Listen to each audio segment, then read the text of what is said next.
গুজব নির্ভর পুঁজিবাজারে আস্থা যেন এখন বিএসইসি চেয়ারম্যানের পদত্যাগে। বিশেষ গোষ্ঠী দৌড়াতে খেই হারিয়ে ফেলেছে পুঁজিবাজার। তবে বিদেশ সফর শেষে আবারও কাজে যোগ দিচ্ছেন বিএসইসি চেয়ারম্যান। সানি আহমেদের রিপোর্ট। উদ্ভট উঠের পিঠে চলছে পুঁজিবাজার। বর্তমান শেয়ার বাজারের এমন একটি অবস্থা যেখানে আস্থা নির্ভর করছে এক ব্যক্তির পদত্যাগে।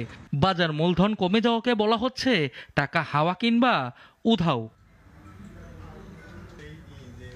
এক শ্রেণীর বিনিয়োগকারীর সঙ্গে তাল মিলিয়ে সিকিউরিটিজ হাউস, মার্চেন্ট ব্যাংক সহ বিভিন্ন স্টেক হোল্ডারদের পক্ষ থেকেও চাওয়া হচ্ছে বিএসইসি চেয়ারম্যানের পদত্যাগ। এতদিন ধরে ছড়ানো গুজবকে রোববার আরো পাকাপোক্ত করতে সামাজিক যোগাযোগ মাধ্যম সহ ব্যবহার করা হয়েছে পত্রপত্রিকা। তবে গুজব দিন শেষে থেকে গেল গুজব হিসেবেই। নিউজের বেসলেস আর এটা তো ভিত্তিহীন, এগুলো প্রপাগান্ডা। আসলে ৫ তারিখ থেকে ৯ তারিখ পর্যন্ত ইউএস সিকিউরিটিজ এন্ড এক্সচেঞ্জ কমিশনের প্রোগ্রাম রয়েছে।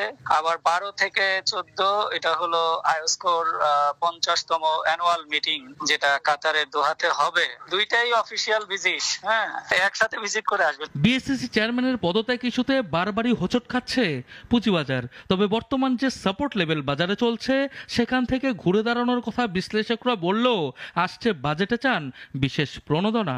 আসন্ন বাজেট জুন মাসেই ডিক্লেয়ার হবে, খুব বেশি সময় নেই। সেক্ষেত্রে পুঁজিবাজারে যে কিছু কিছু যেমন ট্যাক্সের একটা বৈষম্য আছে, লিস্টিং কোম্পানি নন লিস্টিং কোম্পানির একটা ট্যাক্সের দাবি আছে, আমাদের মার্চেন্ট ব্যাংকের একটা দাবি আছে আমাদের জন্য ট্যাক্সটা কমায় দেওয়া হয়। কারণ ট্যাক্সের বোঝার কারণে অনেক সময় দেখা যায় আমরা আগাতে পারি না। পুঁজিবাজারে প্রতিনিয়তই অদৃশ্য চক্রের কূটকৌশলে পুঁজি হারাচ্ছেন বিনিয়োগকারীরা। সরকারও জরিমানার আইওয়াজ দেখালেও ব্যর্থ হচ্ছে সেই চক্রকে আইনের আওতায় আনার।